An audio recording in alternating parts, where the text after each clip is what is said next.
Samajwadi party के नेता आजम खान की मुश्किलों का पिटारा खुल गया। एक के बाद एक नए खुलासे हो रहे हैं।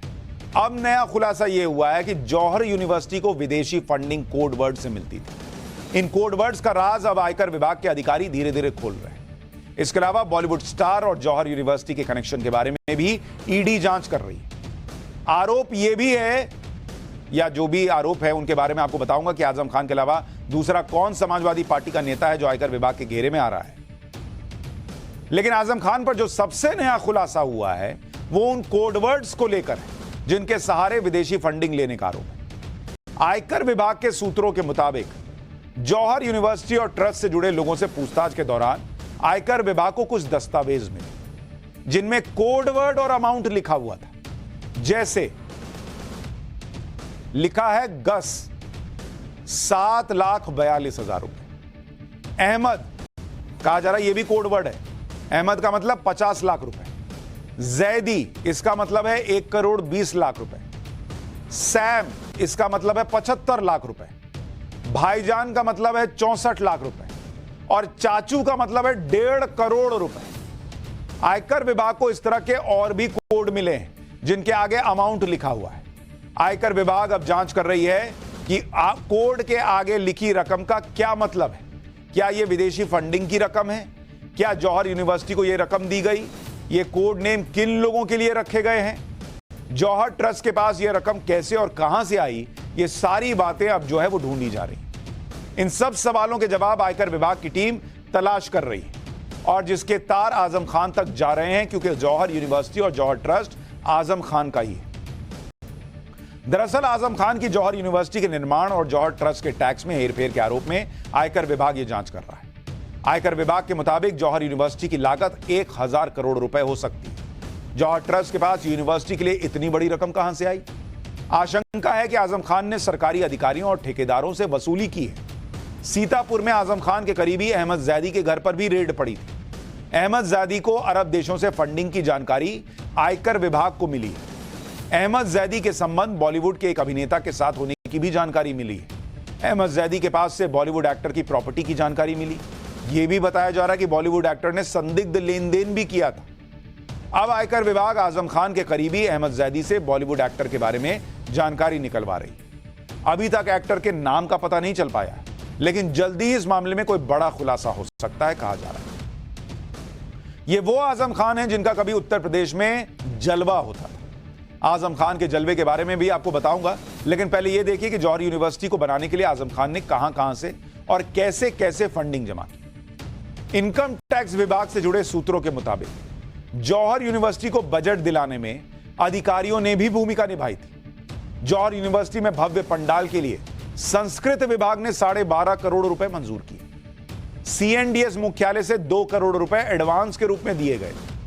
पिछड़ा वर्ग आयोग ने ओबीसी छात्रों के हॉस्टल के लिए 2 करोड़ रुपए दिए। विधायकों ने विधायक निधि से यूनिवर्सिटी में हॉस्टल बनवाया। आरोप है कि आजम खान ने यूपी के 6 विभागों से यूनिवर्सिटी के लिए पैसा सैंक्शन करवाया। इन विभागों के करीब 106 करोड़ रुपए जौहर यूनिवर्सिटी के निर्माण में लगाए गए। आयकर विभाग और ईडी के तत्कालीन डीएम और सीडीओ से भी पूछताछ करने की बातें कही जा रही। यह था आजम खान का जलवा। उत्तर प्रदेश सरकार में मंत्री रहते हुए जनता की सेवा करने के बजाय आजम खान पर आरोप है कि अपना सपना पूरा करने के लिए सरकारी मशीनरी और सरकार के पैसे का जमकर इस्तेमाल। इतना ही नहीं, आजम खान ने जौहर यूनिवर्सिटी तक जाने वाली सड़क के किनारे दीवार तक बनवा दी थी जिससे सड़क की खूबसूरती बनी रहे, भले ही इससे आम जनता को परेशानी का सामना करना पड़े। रामपुर से यह रिपोर्ट देखिए। आजम खान ने अपने जौहर यूनिवर्सिटी के जौहर को बनाने के लिए और उसकी खूबसूरती के लिए कितनी सारी चीजें की थी। अगर मैं आपको ये बताऊं तो शायद फहरिस्त उसकी कम हो जाएगी। उसमें एक और नाम आता है दीवालों का लगाना। आजम खान ने देखिए इस तरीके से जो यूनिवर्सिटी तक जाने वाला पूरा रास्ता है उसमें कमर तक जो दीवारें हैं वो लगा दी थी और रोड के साइड में ये दीवारें लगा दी थी। उनसे फर्क नहीं पड़ता है कि आसपास किसके घर हैं, किसके गांव हैं। ये देखिए जैसे एक हाई स्कूल है। यहाँ पे आपको ये जो पीली बिल्डिंग दिखाई दे रही है हाई स्कूल है।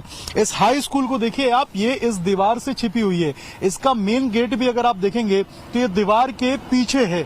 इसी तरीके से तमाम घर आपको नजर आएंगे जो कि इसी दीवार के पीछे हैं और इस दीवार के आगे कोई नहीं आ सकता। अपनी यूनिवर्सिटी के सौंदर्यकरण के लिए उसने क्या किया था कि इस पूरे दीवार को जो है वो सेट कर दिया था। कई किलोमीटर लंबा ये पूरा दीवार है जो कि यूनिवर्सिटी तक जाता है। आजम खान की जौहर यूनिवर्सिटी तो जांच के घेरे में। अटकलें लगाई जा रही हैं कि अगर जौहर यूनिवर्सिटी में गड़बड़ी सही पाई गई तो यूनिवर्सिटी बंद भी हो सकती है। लेकिन यूनिवर्सिटी से पहले आजम खान का स्कूल बंद होने वाला है। रामपुर में जिस जमीन पर आजम खान ने स्कूल और समाजवादी पार्टी का दफ्तर बनवा लिया, वो जमीन सरकारी है। इस जमीन को साल 2007 में आजम खान को लीज पर दिया गया। लीज की शर्त के मुताबिक जमीन का इस्तेमाल जौहर यूनिवर्सिटी को संचालित करने के लिए किया जाएगा। लेकिन आजम खान ने इस जमीन पर पब्लिक स्कूल बनवा दिया। साथ ही समाजवादी पार्टी का दफ्तर भी इसी जमीन पर खोल दिया। अब इस स्कूल को बंद करने की तैयारी हो रही है। आजम खान को 30 साल की लीज पर सरकारी जमीन मिली थी। बीजेपी विधायक आकाश सक्सेना ने शिकायत इसकी की। मामले में रामपुर डीएम ने माध्यमिक शिक्षा विभाग को पत्र लिखा।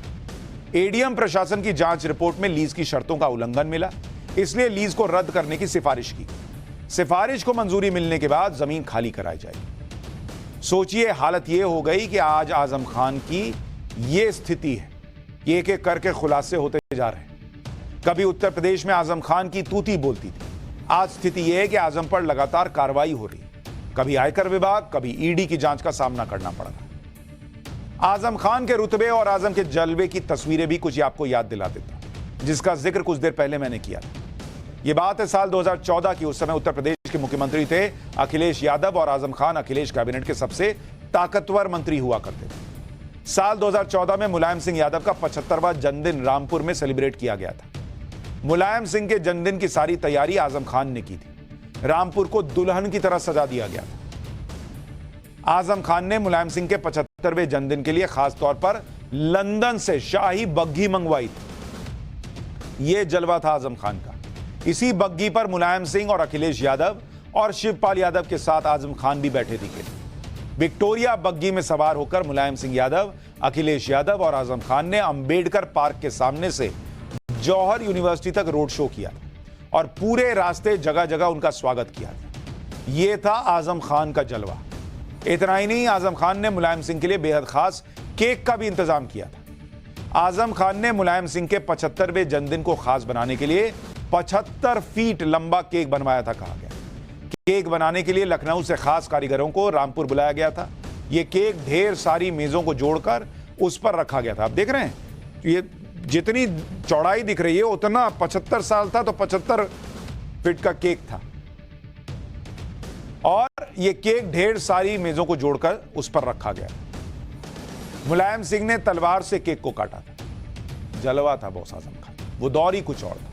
सरकार समाजवादी पार्टी की थी। मुख्यमंत्री अखिलेश यादव, जिनको सरकार चलाने का तब कोई तजुर्बा उतना नहीं था। सारी कमान एक तरह से आजम खान के हाथों में थी। और यही वजह थी कि आजम खान ने मुलायम सिंह के 75वें जन्मदिन के जश्न में पूरी सरकार को एक तरह से काम पर लगा दिया था। उस समय रामपुर में मुलायम सिंह यादव के शाही जन्मदिन को लेकर कई आरोप भी लगे थे। जन्मदिन के उत्सव के लिए रामपुर में 200 स्वागत द्वार बनाए गए थे। पूरे रामपुर को मुलायम सिंह के पोस्टर और बैनर से पाट दिया गया था।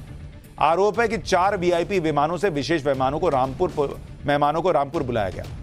यूपी सरकार के 50 मंत्री मुलायम सिंह यादव के जन्मदिन के लिए रामपुर आए थे। जन्मदिन में सुरक्षा के लिए 27 डीएसपी, 1200 कांस्टेबल और पीएससी की 8 कंपनियां तैनात की गई। यह था एक वक्त, और आज वक्त पलट गया है। जांच पे जांच चल रही है।